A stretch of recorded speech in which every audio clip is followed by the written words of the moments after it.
Dans la précédente vidéo, nous avons vu les variables et les opérateurs avec Python. Nous avons expliqué c'est quoi une variable. On a après fait des opérations avec Python.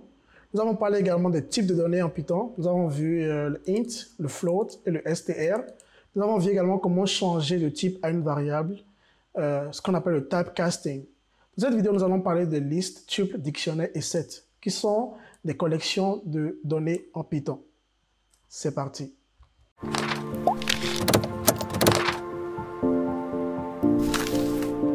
Alors, comme d'habitude, pour avoir accès au notebook, puisque c'est déjà là, vous pouvez cliquer ici pour le voir. Maintenant, on va l'ouvrir dans Google Colab. Si vous ne savez pas c'est quoi Google Colab, je vous invite à regarder cette vidéo. J'ai fait une vidéo qui s'appelle « Coder dans le cloud avec Google Colab ». Donc, en gros, vous arrivez à écrire du code sans coder en local, sans installer quoi que ce soit en local. Voilà, le lien est là. Si vous voulez l'installer en local, il y a un lien également pour cela. Donc, du coup, il suffit de cliquer ici, voilà, et ça vous dirige vers une page comme ceci, où vous avez accès à tous les notebooks de la formation, voilà. Donc, du coup, on clique ici, voilà, je peux fermer ceci, voilà. Donc, on a notre notebook, et vous pouvez voir ici la table des matières, vous voyez. Donc, aujourd'hui, on verra quoi? On verra les listes, les tuples, les dictionnaires, ok? Donc, on a déjà vu les variables opérateurs, nombre entier, nombre virgule et autres. Alors, passons directement aux listes. Alors, si vous êtes nouveau en Python ou bien en programmation, prêtez vraiment beaucoup attention à cette partie parce que les listes, c'est très utilisé en programmation. On peut utiliser une liste pour stocker, par exemple, le résultat intermédiaire d'un programme. On peut utiliser une liste pour stocker les notes de plusieurs personnes. On peut utiliser une liste pour stocker vraiment beaucoup de choses. Donc, les listes sont un type de données très utilisé en Python et je vous invite à suivre attentivement. Allez, je vais déplacer ce truc-là rapidement là. Très bien. Je vais peut-être le réduire un peu, non? Non, c'est bon comme ça. Alors, vraiment, suivez très attentivement cette partie. Donc, comme je disais, les listes, les tuples et les dictionnaires sont des collections de données. Donc, on avait un int qui était un élément, un nombre entier. On avait un float qui était un élément, c'est-à-dire un nombre à virgule. On a vu un str qui était une chaîne de caractères. Cette fois-ci, on va parler de collection de données. Et une liste, justement, c'est une collection. Bon, ce qu'on avait vu avant, c'était des types primitifs. Maintenant, on va voir des types qui sont des collections. Alors, les listes, c'est des collections, c'est une collection ordonnée d'éléments. Donc, du coup, on a un premier élément, un deuxième élément, un troisième élément et un quatrième élément. Voilà ce que je veux dire par collection ordonnée d'éléments. Donc, du coup, quand on prend comment on crée une liste en Python? Voilà ce que je disais ici. Comment créer une liste en Python? C'est très simple. On lui donne un nom égal et voici une liste en Python. C'est crochet. Et entre les crochets, on a des éléments séparés par des virgules. C'est tout. Entre crochets, des éléments séparés par des virgules. Et donc, du coup, voilà, on a une liste de 4 éléments. Et c'est des notes. Vous remarquerez. Alors, une liste ne contient pas que des nombres, pas que des ints. On peut avoir des floats à l'intérieur. On peut avoir des str, c'est-à-dire des chaînes de caractères également. Donc, du coup, voici une liste, blabla, que j'ai appelé blabla, pour vous montrer qu'on peut tout avoir à l'intérieur. Donc, je vais exécuter ceci déjà. Il faut connecter. Voilà. On est en pleine connexion. Alors, du coup, je peux exécuter ceci, vous allez voir. Exécuter malgré tout. Voilà. Et je peux exécuter ceci également, on n'aura pas d'erreur. Pourquoi? Parce qu'une liste peut contenir une chaîne de caractères, un nombre, un float, et même une autre liste et une chaîne de caractères également. Donc, alors, si vous vous rappelez bien, si vous avez suivi la précédente vidéo, 1, ici, c'est une chaîne de caractères parce que c'est entre des guillemets. Quand c'est entre des guillemets, c'est une chaîne de caractères. Alors, sans plus tarder, parlons davantage des listes. Alors, comme j'ai dit, une liste est un élément, c'est une collection ordonnée d'éléments. Donc, du coup, il y a un premier élément, un deuxième élément, un troisième élément. Très bien. Mais en Python, quand on programme, il faut faire attention. On commence à compter à partir de 0 et non à partir de 1.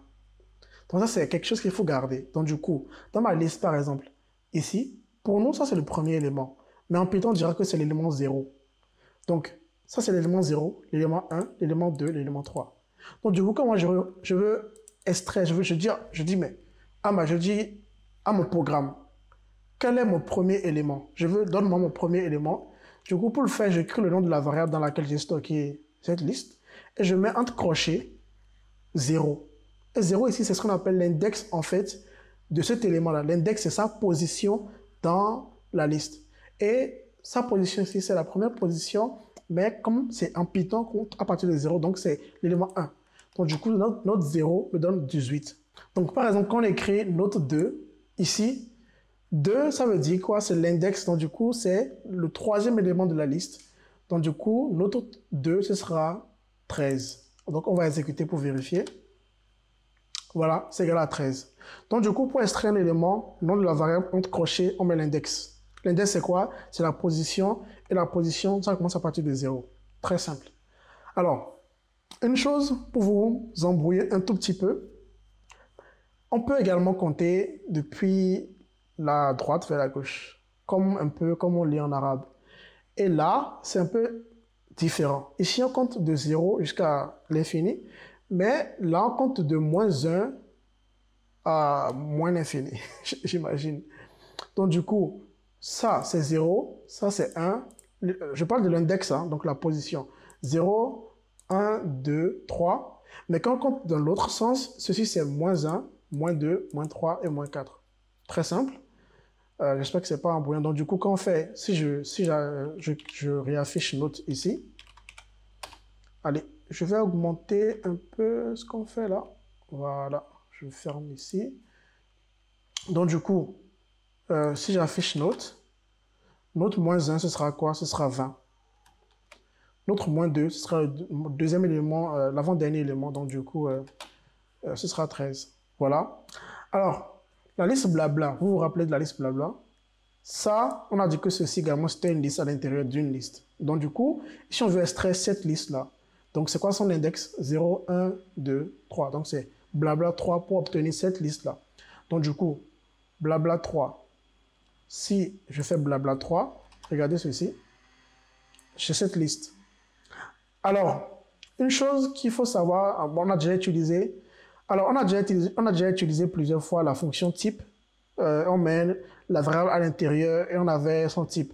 Donc, on peut le faire également pour un élément précis d'une liste. Donc, blabla 3, c'est quoi? C'est une liste. Donc, si on fait type blabla 3, c'est une liste. Très bien. Alors, je réexécute ma liste note qui est ici.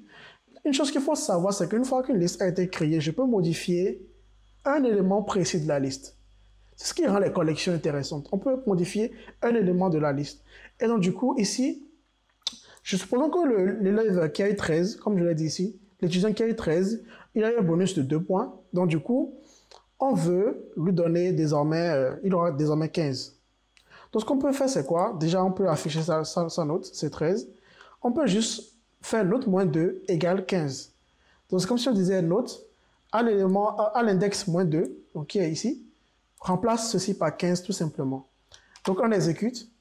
Et désormais, quand on affiche note, regardez ceci, regardez, on a 15 à la place de 13. Donc, voilà comment modifier l'élément d'une liste. Très bien. Donc, il faut faire quoi? Extraire l'élément égal et la nouvelle valeur. Donc, on aurait pu faire ici, c'est au lieu d'écrire 15, on aurait pu faire note moins 2 plus 2 pour montrer qu'on a fait plus 2 en fait. Donc, du coup, ici on aurait eu 13 et là, on aurait plus 2. Ça fait 15 et donc, du coup, on stocke ça dans notre moins 2 également. Très bien. Donc, on a vu comment créer une liste, comment extraire un élément d'une liste grâce à la position. On a vu comment modifier un élément d'une liste. Maintenant, on verra comment extraire une plage d'éléments d'une liste. Donc, supposons que moi, je veux extraire, par exemple, la liste des la note des 2 premiers étudiants qui apparaissent dans ma liste. Dans ce cas, ce que je fais, c'est quoi? On utilise encore les positions. C'est quoi la position de cet étudiant? C'est 0. Quoi, cette position? C'est 1. Donc, du coup, on peut se dire que c'est note.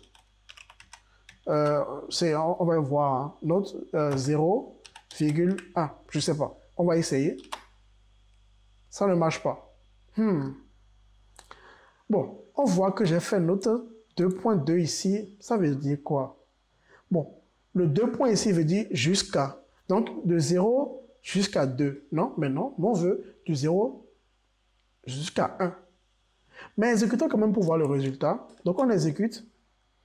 On voit que ça m'extrait bel et bien 18 et 15. OK. Est-ce que ça veut dire que quand on fait de 0 à 2, le dernier élément ici n'est pas inclus dans la liste. J'ai cette impression-là. Donc, on va la vérifier. Donc, du coup, on va mettre 0 à 3. On verra si 0 à 3, ça c'est l'index, ça c'est la position 3, 20. Mais si on n'a que ces trois premiers éléments, ça veut dire que c'est exactement ce que je pense. Donc, l'index, l'élément qui est à la fin n'est pas inclus. Donc, ici, notre 2, c'est ceci, et il n'est pas inclus. Donc, on a 18 et 15. Donc, pour vérifier cela, on fera ceci, on fera note, suggestion, bien. On fait 0 à 3. Très bien. On a ici l'index 0, 1 et 2. Le 3 n'est pas inclus. Donc, le 20 ici n'est pas inclus. Donc, c'est très intéressant. Donc, du coup, pour extraire un élément d'une liste, on fait quoi? On fait l'index qui est ici, 2 points, qui veut dire jusqu'à. L'index qui est ici, mais n'est pas inclus. Donc, il faut faire attention. Donc, il faut aller jusqu'à l'index plus 1. Très bien. Donc, on peut faire quoi? 1 et 4, 1 jusqu'à 4. Voilà. Ça fait quoi? Ça c'est 1, l'index 1, l'index 2 et l'index 3. Très bien. Très bien, on comprend, on comprend. J'espère que vous comprenez aussi. Donc, du coup, est-ce qu'on peut faire la même chose avec des index négatifs, puisqu'on a appris à lire de la gauche vers la droite d'abord, puis après de la droite vers la gauche également. Donc, du coup, si je réaffiche ma note ici, si je dis je veux, par exemple, ceci, jusqu'à ceci, 15, ce 15, ce 15 et ce 20. C'est-à-dire ce qu'on a eu à note 1 jusqu'à 4. Je vois qu'on a fait moins 3, moins 1 là. Est-ce que c'est la bonne solution? Pour le moment, on va essayer de faire nous-mêmes pour voir un peu. On fera une erreur. Comme j'ai dit, dans cette formation, on fera des erreurs. On va découvrir par nous-mêmes pour comprendre un peu chaque chose. Je pense que ça permet de mieux garder. Donc, du coup, on fait quoi? On fait... Alors, c'est quoi son index ici? Bon, on veut commencer par ici d'abord. Donc, du coup, moins 1, moins 2, moins 3. Donc, c'est moins 3. Très bien. 2 points. OK. Celui-ci, son index, c'est moins 1. Mais on a dit, on fait moins 1. Plus 1, ça fait 0. Et 0, c'est le premier élément ici. On va mettre moins 1 quand même pour voir. Donc, on exécute. On a 15 et 15. On n'a pas ce 20 là. Et si nous, on veut avoir ce 20? Il faut qu'on trouve un moyen de dire à la liste qu'on veut extraire une plage d'éléments, peut-être jusqu'à la fin, donc à partir de ce 15 jusqu'à la fin, ou bien du début jusqu'à telle position. Donc du coup, ce qu'on peut faire, c'est qu'on peut lui dire, finalement, extrait-nous note de moins 3 jusqu'à l'infini, on ne sait pas jusqu'à combien. On laissera ça vide. C'est intéressant, n'est-ce pas? Essayons, on voit. Ça marche. Donc, du coup, quand on laisse ça vide, ça veut dire jusqu'à. Très bien. Donc, du coup, est-ce que ça peut marcher pour le début aussi? C'est-à-dire que si je dis que je veux une note du début jusqu'à 2. Et donc, le 2 sera exclu, n'est-ce pas? Donc, du coup, on aura les deux premiers éléments. 0 et 1. OK, ça marche. On a les deux éléments dont l'index c'est 0 et l'index c'est 1. Très bien. Donc, voilà, j'avais posé une question ici, mais on vient de trouver la solution. Que se passe-t-il quand on met l'index avant ou après? Très bien. Donc là, on a vu comment extraire une plage d'éléments dans une liste. Alors pour la suite, nous allons utiliser une autre liste, une liste différente de list notes. C'est une liste aléatoire. Et quelle est la taille de cette liste? 0, non, bon, index 0, 1, 2, 3, 4, 5, 6. Donc la taille c'est 7, puisque on a commencé à compter à partir de 0. Donc pour trouver la taille d'une liste, vous vous rappelez de type, on faisait type, entre parenthèses, on mettait la variable. Ici on peut faire, c'est une autre fonction, on appelle len, diminutif de length, en anglais, length, length, qui veut dire taille, longueur je pense. Vous voyez, donc celui qui parle déjà l'anglais aura de la facilité à apprendre Python parce que c'est en anglais simplement. Donc, length, len, donc de liste aléatoire, donc on devrait avoir 7. Très bien. Donc, on a 7 éléments de la liste, index 0 jusqu'à 6. Alors, il y a quelque chose que j'ai envie de faire. Est-ce qu'on peut modifier... Attends, 0. Donc, on a de l'index 0 jusqu'à 6. Et si on veut ajouter un élément à cette liste, on veut lui ajouter un élément. Juste là, on a vu comment extraire une plage d'éléments, comment modifier un élément précis à l'intérieur. Maintenant, on veut ajouter un autre élément à la liste. On veut l'ajouter à la fin. Donc, du coup, moi, je peux dire, son index, ce sera quoi? Ce sera 7. Ce sera 7. Donc, je peux dire liste aléatoire jusqu'à 7 égale Python. Comme ça. Donc, du coup, on va voir si ça marchera ou pas. On a une erreur. List assignment index out of range. Pourquoi on a cette erreur? Ça veut dire quoi? Là, il dit clairement que l'index qu'on a mis n'existe pas en fait dans la liste. Ça veut dire que techniquement, Python, quand il veut faire un truc pareil, il va d'abord faire ce calcul-là. Liste aléatoire 7, est-ce que ça existe? Et oui, et là, il fait la modification. Mais si on ne voulait pas modifier, on voulait ajouter. Et pour ajouter, il y a une fonction particulière pour le faire. C'est la fonction append que je vais vous montrer. Voilà. C'est la fonction append. Qu'est-ce qu'on fait? On met le nom de la variable point append l'élément qu'on veut ajouter. Donc du coup, finalement, si je fais liste aléatoire point append, regardez ceci. On a la suggestion quand on le fait. Regardez, liste aléatoire, tabulation. Quand je fais point, regardez, ça, ce sont toutes les listes. Pardon. Là, ce sont toutes les fonctions qu'on peut appliquer aux listes. Regardez. Append, clear, copy, count, index, insert, remove, reverse, sort qui veut dire trier. Donc, vous voyez des trucs intéressants qu'on peut faire avec des listes. Donc, on va faire append, voilà. Et on peut ajouter, allez, je ne mettrai pas Python, mettons Java par exemple. Voilà. Et maintenant, ajoutons Python également. Très bien. Donc, maintenant, si on affiche liste aléatoire, regardez, on a Java et Python à la fin. C'est pas magnifique ça? Très bien. Alors, qu'est-ce qu'on va faire désormais? On a ajouté à la fin, maintenant on veut ajouter à l'intérieur. C'est-à-dire, on veut mettre un élément, peut-être par exemple, comme j'ai dit ici, entre 45 et moins 9. Ici, on veut ajouter quelque chose, on veut ajouter 3. Ou bien, on va ajouter data, pardon. On va ajouter un élément à l'intérieur là. Pour le faire, il faut avoir l'index ou bien la position qu'aurait cet élément une fois qu'on l'a inséré dans la liste. Donc, si on met un élément entre les deux ici, il aura quel index? 0, 1, 2, 3. Donc, c'est ici il va être. Et donc, il faut avoir l'index. Et donc, du coup, on peut utiliser la fonction insert, insérer. Ça nous permet d'insérer un élément, on lui donne la position, on lui dit insère à la position 3 le mot data. Mais la chaîne de caractère data. Donc, on fait ça. Et j'affiche maintenant liste aléatoire. Vous voyez, tout ce qui était de ce côté a bougé d'une position pour que le data puisse s'insérer. Donc, insert. Donc, on a vu append et insert. Très bien. Imaginons qu'on veut supprimer un élément. Je vous ai déjà montré la fonction remove. Ce n'est même pas la peine de faire le suspense ici.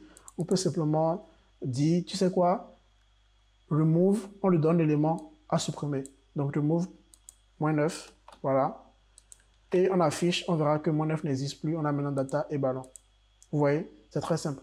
Maintenant, une petite question pour vous.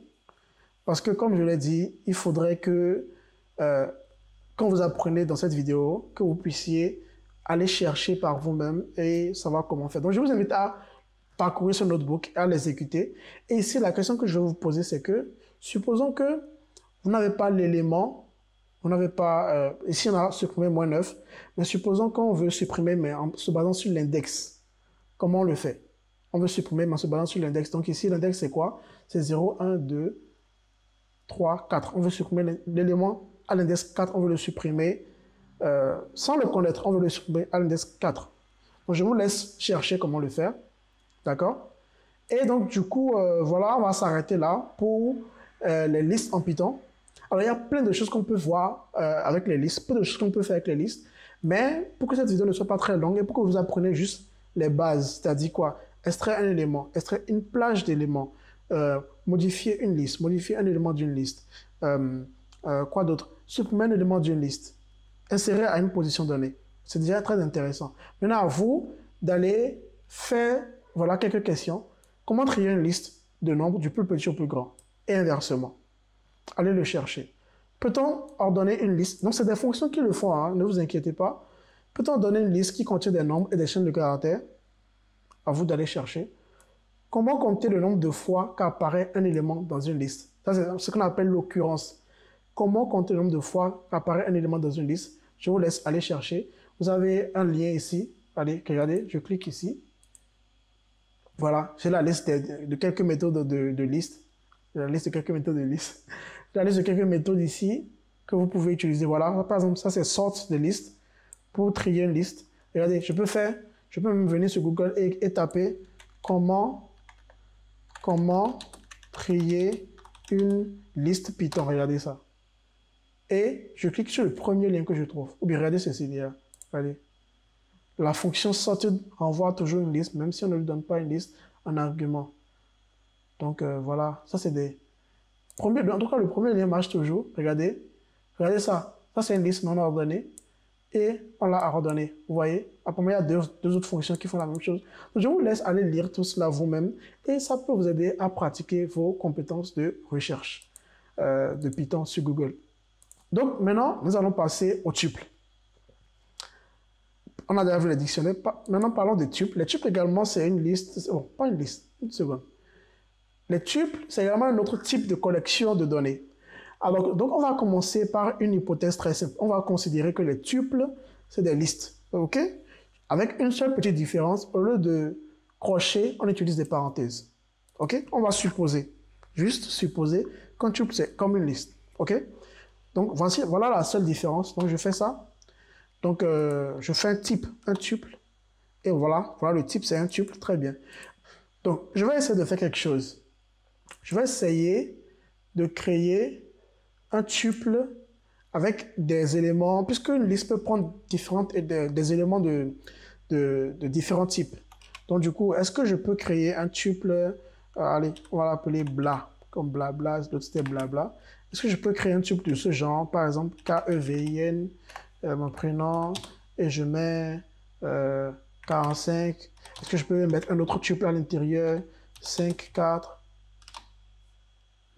Ça a marché. Donc, juste là, on peut vraiment dire qu'un tuple, c'est comme une liste. C'est comme une liste et que, voilà, on peut faire la même chose. Mais on va voir en quoi il diffère. Parce que si c'est différent, si c'est pas appelé liste, mais plutôt tuple, c'est qu'il y a quelques particularités. Donc, voilà, c'est ce que j'écris ici. En quoi diffèrent les listes, en fait? Donc, pour le savoir, nous allons essayer de faire tout ce qu'on a fait avec les listes. On va voir comment ça correspond. Donc, du coup, ici, notre un tuple, je vais le réafficher là rapidement pour qu'on puisse voir.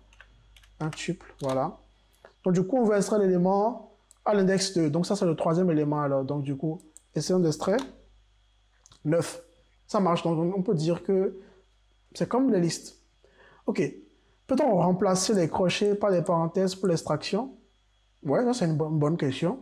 Puisque les tuples, c'est avec des parenthèses. Pourquoi quand on veut extraire l'élément, on ne l'extrait pas avec des parenthèses également avec le nom de la variable?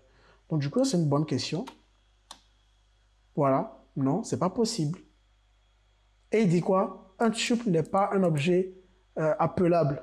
Parce que si vous vous rappelez bien, ce format-là, quelque chose, parenthèse,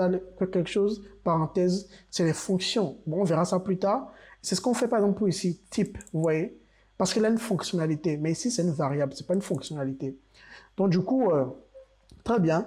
Maintenant, est-ce qu'on peut extraire une plage d'éléments comme avec les listes? Donc, je vais vérifier ça rapidement. Donc, on veut extraire de 0 à 2. Donc, du coup, 0, 1. Donc, 2 et 5. Très bien, on va essayer de voir. Ça marche. Donc là, on peut dire que tout marche très bien. Hein. Nos types ressemblent aux listes. Continuons. Maintenant, on veut modifier l'élément, le deuxième élément, donc l'index 1. On veut le modifier. Donc, du coup, on veut avoir 2, 15 009. Très bien, on va essayer. Donc, comme pour les listes, on met un crochet l'index, on fait égal. Oh, voilà. Tuple ne supporte pas item assignment. Donc, du coup, on ne peut pas modifier un tuple. On ne peut pas modifier un élément d'un tuple. Une fois qu'un tuple a été créé, on peut modifier son élément. Voilà. Donc, du coup, c'est là la différence entre une liste et un tuple. Les tuples ne sont pas modifiables. Très intéressant. Donc, du coup, est-ce qu'on peut supprimer également un tuple, un élément d'un tuple? Donc, je vais essayer. Je vais supprimer l'élément qui est au milieu là, le 5. Voilà, index 1. Donc, du coup, je vais essayer de supprimer ça. Non, pas index 5, mais l'élément 5, pardon, l'index 1. Donc, voilà, les tuples ne supportent pas également la suppression. Donc, du coup, non seulement on ne peut pas modifier un tuple, on ne peut pas le supprimer également. On ne peut pas supprimer l'élément d'un tuple. Donc là, Voilà en quoi diffèrent les listes diffèrent des tuples, ou bien les tuples diffèrent des listes. Donc, en quoi peut servir alors un tuple? Il peut nous servir à créer des variables qui sont constantes, mais des éléments constants. Par exemple, une liste de jours de la semaine, on sait que ça ne va pas changer en fait. Donc, du coup, autant le mettre dans un tuple. Lundi, mardi, mercredi, jeudi, vendredi, samedi et dimanche. Donc voilà, il y a quelques exercices sur les tuples que je vous laisse faire. Voici les liens. Je vous laisse aller les chercher vous-même. Il y a un autre type de collection qu'on ne verra pas. C'est les sets. Je vous invite, j'ai mis le lien là, qui vous montre comment aller l'apprendre tout seul sur Google, sur W3 School, pardon. Donc ça, c'est également un type assez particulier. Je vous laisse aller découvrir par vous-même les sets.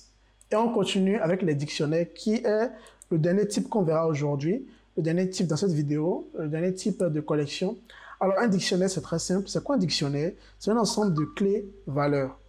Un dictionnaire, c'est un ensemble de clés-valeurs. Donc, du coup, par exemple, dans un dictionnaire de langue, par exemple, on a le mot et sa définition. Donc, la clé ici, c'est quoi? C'est le mot, et la définition, c'est la valeur. Donc, du coup, voilà, moi, j'ai créé un annuaire, par exemple, voilà. Ça peut être utilisé pour sauvegarder des éléments clés-valeurs. Donc, du coup, j'ai un annuaire. Donc, du coup, j'aurai le nom de la personne, son numéro de téléphone. Donc, du coup, voilà, voilà, comme ça. Donc, du coup, quand on regarde ceci, on voit que, OK, c'est quoi le format d'un dictionnaire? Il y a des accolades comme ça. Il y a un élément, la clé, qui est une chaîne de caractères comme ceci, 2 points. On a mis quelque chose d'autre. Donc, du coup, et on a mis virgule, on avait enregistré une autre clé valeur. Donc, du coup, on dira que quoi? On dira que un dictionnaire est un ensemble de clés-valeurs. Un ensemble de clés-valeurs. Et ça peut être très utile pour sauvegarder des éléments en leur donnant un nom en même temps, mais le tout dans une collection. Donc, du coup, je dirais quoi? Je dirais qu'une liste, c'est un ensemble ordonné d'éléments. Un tuple, c'est un ensemble ordonné d'éléments, mais qu'on ne peut pas modifier ni supprimer. Et un dictionnaire, c'est un ensemble d'éléments nommés. Donc, c'est comme si on sauvegardait ces éléments-là, on leur donnait un nom. Vous voyez un peu? Et le dictionnaire, ça peut être très, très utile plus tard quand on fera de l'analyse de données. Donc, faites attention. Donc, on va vérifier le type ici. Et le type, c'est dict. Vous voyez? C'est un dictionnaire. Très bien. Donc, du coup, je dis, quel est le numéro de Kevin? Donc, du coup, comme c'est un élément nommé, regardez cette notation-là. Ça nous rappelle quoi? Ça nous rappelle les listes. Et donc, du coup, au lieu d'utiliser l'index, on utilise le nom. Vous voyez, c'est la différence, ça. Avant, on avait des index, mais ici, ce n'est pas ordonné, on a des noms. Donc, du coup, quand vous voulez stocker des éléments, donc vous voulez garder le nom, mais pas l'index, le dictionnaire peut être très intéressant. Donc, du coup, si je fais annuaire, je mets la clé à l'intérieur, ça me donne la valeur. Très intéressant. Très, très intéressant. Donc, du coup, la question c'est, est-ce qu'on peut stocker une liste, par exemple, comme clé? Donc, supposons que quelqu'un il a plusieurs numéros de téléphone. Donc, du coup, regardez ceci, recréer, je laisse regarder avec une liste. Voilà. Donc, ça, c'est la clé, 2 points. Et après, les 2 points de la valeur. Donc, là, on a 3 clés valeurs. Donc, du coup, je vais exécuter pour voir si ça marche. J'exécute. J'affiche mon annuaire. Apparemment, ça marche. Donc, on peut stocker une liste comme clé, comme valeur, pardon. Ça, c'est très intéressant. Donc, du coup, là, j'ai mis une question. Est-ce qu'on peut combiner nos compétences en liste et dictionnaire pour extraire le premier numéro de recréer? Ok, très bien. Comment on va le faire ici? On veut extraire le premier numéro de recréer. D'abord, on va extraire la valeur de recréer. Donc, pour le faire, c'est annuaire recréer. Ok, très bien. Donc, annuaire recréer nous donne la liste. Et cette liste-là, le premier élément, c'est l'index 0. Si on veut l'extraire, donc on va faire quoi? On va faire annuaire recréer et on met accrocher l'index 0. Et ça nous donne quoi? Ça nous donne le premier numéro de recréer. Vous voyez ça? Donc là, on a combiné nos compétences en dictionnaire et en liste pour faire cela. Ça, c'est très intéressant. Pourquoi vous voyez, c'est pour ça que ce curriculum est taillé comme ceci, pour que les compétences que vous aurez apprises ici puissent vous servir là et puissent vous servir tout au long de cette formation. Vous voyez? Donc là, on a mélangé nos compétences, on a utilisé nos compétences d'avant et ça a marché. Donc, peut-on ajouter un troisième numéro? Bien sûr. On sait ajouter un élément à une liste avec la fonction append. Regardez. Donc, on fait append, on met un autre numéro. Voilà, très simple. Et voilà, on a un troisième numéro. C'est très simple. On sait le faire. On sait le faire. Très bien. Donc, question. Peut-on créer une liste de dictionnaires Est-ce qu'on peut créer une liste de dictionnaires? Je vous laisse le chercher. Je vous laisse essayer de créer une liste de dictionnaires. Et si ça marche ou pas, écrivez dans Discord plus tard ou bien en commentaire de cette vidéo si vous l'avez fait. En tout cas, si vous suivez cette vidéo jusqu'à ce moment précis, alors bravo déjà. Et essayez de faire cet exercice et répondez s'il vous plaît. Alors, la clé peut-elle être un nombre entier, c'est-à-dire int ou float? Très bien. Donc, du coup, la clé, comment on a dit nommer? Est-ce qu'on peut avoir un int ou float comme clé? Question. Et est-ce qu'un dictionnaire peut avoir un autre dictionnaire comme clé? Est-ce que la clé peut être un dictionnaire? C'est vraiment une question. Donc, du coup, essayez de le faire. C'est-à-dire que créez un dictionnaire et mettez comme clé dictionnaire, un autre dictionnaire, 2 points, quelque chose. On verra si ça marche ou pas. Je vous laisse le faire et découvrir par vous-même. Alors, comment on peut modifier un dictionnaire? Bon, déjà, on a vu comment on peut modifier déjà. Donc, on a modifié, par exemple, cette liste-là. On a ajouté un élément. Donc, du coup, pour le modifier, on va sélectionner l'élément qu'on veut modifier. Donc, je veux sélectionner, par exemple, je veux modifier le numéro de Kevin. Donc, je sélectionne Kevin. Et je lui donne juste un autre numéro. Voilà. J'exécute.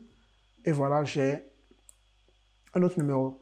Est-ce qu'on peut supprimer un élément, une clé valeur? C'est très simple, oui. Tu as son nom, c'est-à-dire la clé. Par exemple, je veux supprimer recréer. C'est très simple. J'utilise le mot-clé del, del, qui est diminutif de delete, qui veut dire supprimer en anglais. Donc, del en recréer, voilà, tout simplement. Et j'exécute.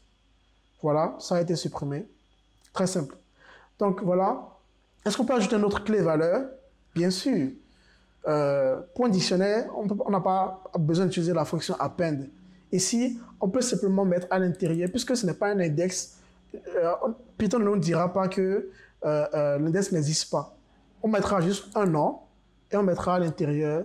Donc la clé c'est quoi? C'est SOS et le numéro c'est 911, 911. Donc du coup j'exécute ça et ça marche. Donc ça ne se fait pas avec les listes et les tuples, mais ça se fait avec les dictionnaires. Avec un tuple, avec une liste par exemple, on aurait mis l'index ici, et si l'index n'existe pas déjà, ça ne marchera pas. Donc on fait append. Très bien. Donc voilà, ça c'est voilà un exemple, un dict. Ici je disais, est-ce que la clé peut être un int ou un float? Je vous laisse exécuter ceci et me dire si ça donne une erreur ou pas. Quelle est la taille d'un dictionnaire? C'est la fonction len. Hein. Vous vous rappelez, la fonction len on l'a prise. Donc ici je mettrai annulaire. Donc length, ça me donne la taille d'une collection. Donc du coup je fais ça. Voilà, 3. Voilà. L'annuaire actuellement a 3 éléments, donc 3 clés valeurs, vous voyez. Donc c'est 3. Je ne vais pas exécuter tout ceci. Donc on revient à l'annuaire. On a ajouté Bob apparemment. Très bien. Maintenant ce qu'on veut faire, c'est qu'on veut ordonner tout ceci. On veut ordonner, puisque vous avez remarqué qu'il n'y a aucun ordre précis dans notre dictionnaire. Mais là ce qu'on veut faire, c'est qu'on veut l'ordonner. Et pour l'ordonner, il y a quelque chose de très intéressant qu'on peut faire. Parce qu'on veut l'ordonner par ordre alphabétique. Selon les clés, pas selon les valeurs. On peut le faire par valeur également, mais on va faire selon les clés simplement. Donc du coup, je vais vous montrer. Alors, ce qu'on peut faire pour ordonner, il y a un élément qu'on sait déjà qu'on peut ordonner, puisqu'on sait que les listes sont ordonnées par défaut, c'est-à-dire qu'il y a l'index 0, l'index 1, même si les éléments à l'intérieur ne sont pas ordonnés, il y a une position, quoi, vous voyez. Donc, on va essayer de passer par les listes d'abord. Donc, regardez ceci. Quand on fait annuaire.items, ça nous retourne quoi? Ça nous retourne les éléments dans une liste de tuples. Regardez ceci. Une liste, et dans la liste, on a des tuples. Et les tuples contiennent quoi? Les clés et les valeurs. Les clés et les valeurs. Donc, du coup, si vous avez appris à trier une liste, vous pouvez faire ceci. Donc, bon, je suis obligé de montrer le résultat quand même ici. Alors, on peut trier une liste en faisant ceci. Regardez, à la fonction sorted. Donc, si je donne une liste aléatoire 8, 4, 5, du 16, et je fais sorted, regardez, comment dire, ça me trie la liste. Donc du coup, c'est ce qu'on va utiliser ici. En fait, on va dire, ok, tu sais quoi, trie-moi cette liste-là, mais tu me le tries selon le premier élément de chaque tuple. Donc, c'est ce qu'on a essayé de faire ici avec ce qu'on a appelé ici key lambda t, t0. Alors, je ne vais pas expliquer ceci, c'est ce qu'on appelle les lambda functions, on le verra plus tard. Donc, juste pour vous montrer que c'est possible de créer en fait un dictionnaire selon la clé et aussi selon la valeur, c'est possible. Donc, du coup, je vous montre rapidement ceci. Donc, vous voyez, c'est par ordre alphabétique, on a Bob, Kevin, Raji et SOS. Donc, du coup, pour trier selon la valeur, vous n'avez qu'à... qu'est-ce que je fais? Pour trier selon la valeur, vous n'avez qu'à remplacer tout ceci, mettez 1 ici. Vous avez dû remarquer vous-même que l'index ici des clés, c'est 0 et les valeurs, c'est 1 dans le tuple. Donc, ça vous donne une idée claire un peu d'où vient tout ceci. Donc, voilà, ça, c'est ordonné par ordre, par les valeurs. Donc, du coup, on a 0, 0, 5 et ouais, 9. Donc, c'est ordonné par les valeurs. Et là, c'est des chaînes de caractères, ce n'est pas des nombres. Donc, du coup, ça commence par 0. Très bien. Donc, je vous ai montré annuaire items. Je peux vous montrer annuaire keys également, qui nous extrait uniquement les clés. Voilà. Donc là, j'ai uniquement les clés. Ça me donne une liste des clés de mon dictionnaire. Et je peux avoir également les valeurs. Voilà. J'ai toutes les valeurs de mon dictionnaire. Donc, voilà un peu tout ce qu'il faut savoir sur les dictionnaires. Il y a des liens, comme d'habitude, pour vous montrer davantage de méthodes. Regardez ceci. Voilà, davantage de méthodes des dictionnaires et également des exercices sur les dictionnaires. Donc, du coup, récapitulatif, on a vu 3 types de collections. On a vu les listes, les tuples et les dictionnaires. Les listes, c'est quoi? C'est des crochets, des éléments séparés par des virgules. Et on peut avoir différents types d'éléments. Et il y a des positions de 0 jusqu'à quelque chose, la taille peut-être. Et on peut compter également de -1 jusqu'à moins l'infini également. Très bien, on peut extraire une plage d'éléments. On peut modifier un élément précis d'une liste. On peut ajouter un élément avec la fonction append. Quoi d'autre? Voilà un peu ce qu'on a vu sur les listes. On a vu qu'on peut supprimer également un élément. On peut insérer un élément. Puis on a vu les tuples qui ressemblent aux listes. Jusqu'au lieu de crochet, on utilise des parenthèses.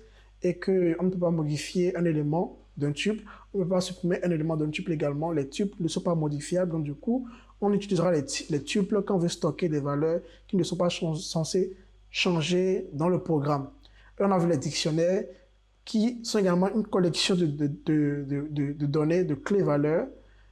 Donc, on va dire c'est une collection de données nommées, puisque la valeur est nommée par la clé. Donc, du coup, on a vu cela. On a vu qu'on peut ajouter une autre clé-valeur tout simplement en mettant le nom à l'intérieur de la clé et le faire directement.